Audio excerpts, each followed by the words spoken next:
Assalamualaikum warahmatullahi wabarakatuh. Salam sejahtera untuk kita semua. Bertemu lagi dengan saya, Husnul Mardiah. Bagaimana kabar Sobat PPKN hari ini? Saya doakan semua Sobat kelas PPKN selalu dalam keadaan sehat walafiat. Pada kesempatan kali ini, kita akan membahas materi pembukaan Undang-Undang Dasar Negara Republik Indonesia tahun 1945, Subbab B, Pokok Pikiran Pembukaan Undang-Undang Dasar Negara Republik Indonesia tahun 1945.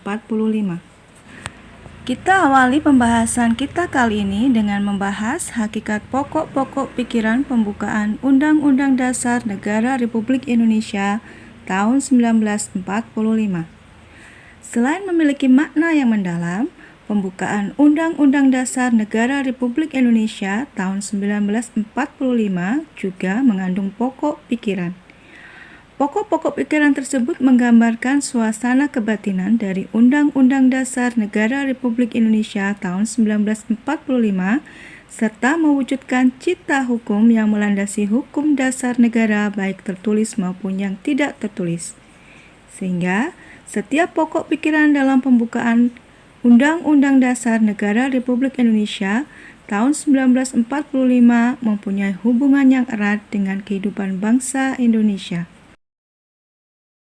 Ada 4 pokok pikiran dalam pembukaan Undang-Undang Dasar Negara Republik Indonesia tahun 1945.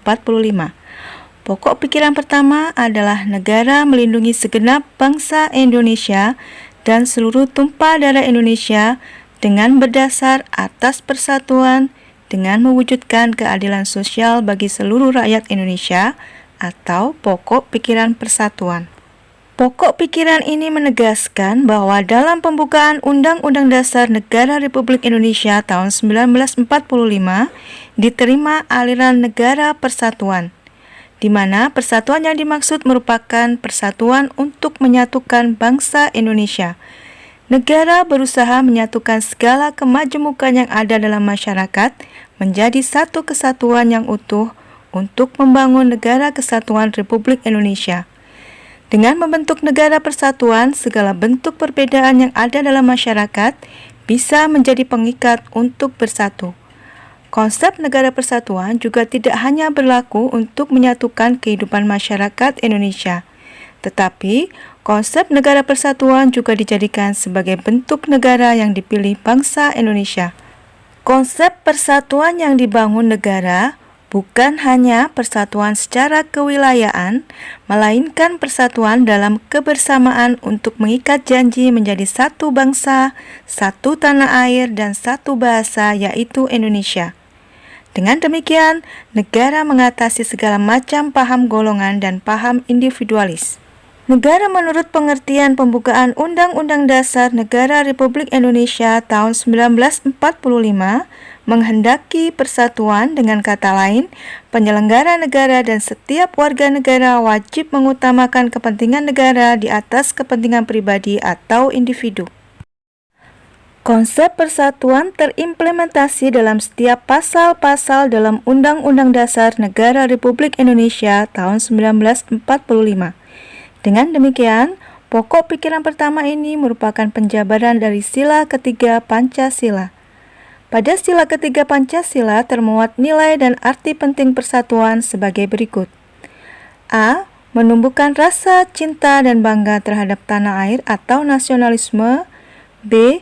Patriotisme. C. Persatuan dan kesatuan bangsa. D. Menumbuhkan rasa senasib dan sepenanggungan.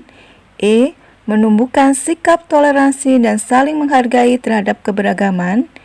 F.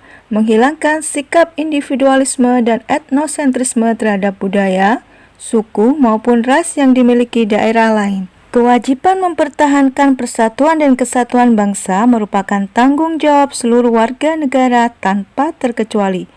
Dalam hal ini, tidak hanya negara yang menjalankan kewajibannya menjaga persatuan dan kesatuan, tetapi juga segenap warga negara Indonesia. Cara yang dapat dilakukan dengan mengembangkan sikap saling menghormati dan toleransi terhadap keberagaman yang hidup di lingkungan sekitar.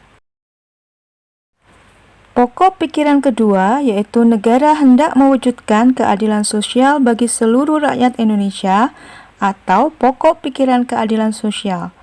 Pokok pikiran ini menempatkan suatu tujuan atau cita-cita yang ingin dicapai dalam pembukaan Undang-Undang Dasar Negara Republik Indonesia tahun 1945 serta merupakan suatu causa finalis atau sebab tujuan. Berdasarkan tujuan tersebut ditentukan jalan serta aturan-aturan yang harus dilaksanakan untuk mencapai cita-cita nasional Indonesia dengan bekal persatuan. Pokok pikiran kedua ini hendak mewujudkan keadilan sosial yang didasarkan pada kesadaran bahwa manusia mempunyai hak dan kewajiban dalam kehidupan bermasyarakat. Oleh karena itu, pemerintah mencoba mengakomodasi kepentingan-kepentingan masyarakat tersebut untuk mencapai keadilan sosial.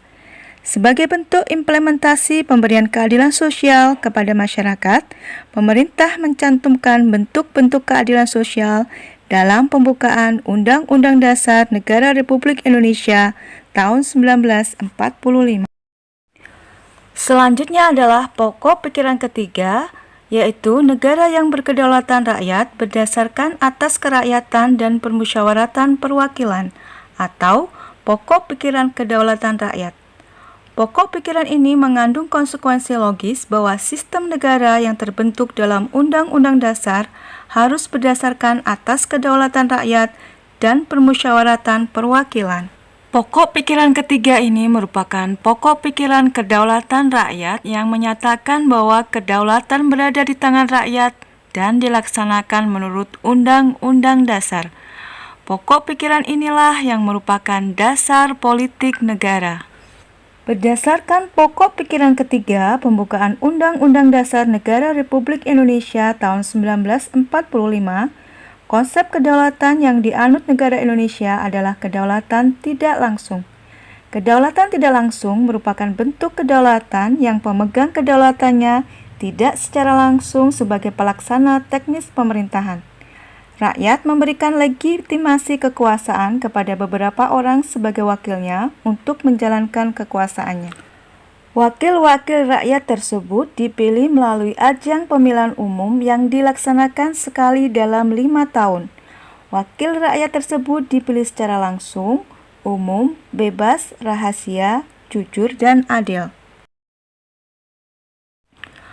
Pokok pikiran yang terakhir adalah pokok pikiran keempat, yaitu negara berdasar atas ketuhanan yang Maha Esa menurut dasar kemanusiaan yang adil dan beradab, atau pokok pikiran ketuhanan. Pokok pikiran ini mengandung makna bahwa Undang-Undang Dasar harus mengandung isi yang mewajibkan pemerintah dan penyelenggara lainnya untuk memelihara budi pekerti luhur. Hal ini menegaskan bahwa pokok pikiran ketuhanan mengandung pengertian takwa kepada Tuhan Yang Maha Esa menurut dasar kemanusiaan yang adil dan beradab dengan menjunjung tinggi harkat dan martabat manusia atau nilai kemanusiaan yang luhur. Pokok pikiran ini sekaligus juga menegaskan bahwa bangsa Indonesia merupakan bangsa yang mempunyai nilai-nilai religius dan kemanusiaan yang tinggi. Pokok pikiran ini menyampaikan bahwa setiap orang Indonesia harus menjadi pribadi yang agamis dan mempunyai rasa kemanusiaan yang tinggi. Bangsa Indonesia mampu memperlihatkan bahwa dirinya merupakan bangsa yang tidak melupakan adanya Tuhan Yang Maha Kuasa.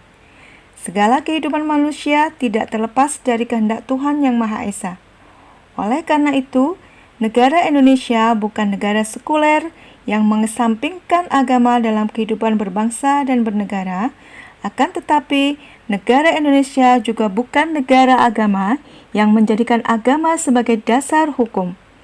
Negara menjunjung tinggi nilai-nilai kemanusiaan dan ketuhanan dalam segala segi kehidupan bangsa dan negara. Pembahasan selanjutnya adalah arti penting pokok pikiran pembukaan Undang-Undang Dasar Negara Republik Indonesia tahun 1945. Keempat pokok pikiran pembukaan Undang-Undang Dasar Negara Republik Indonesia tahun 1945 adalah pancaran dari sila-sila Pancasila.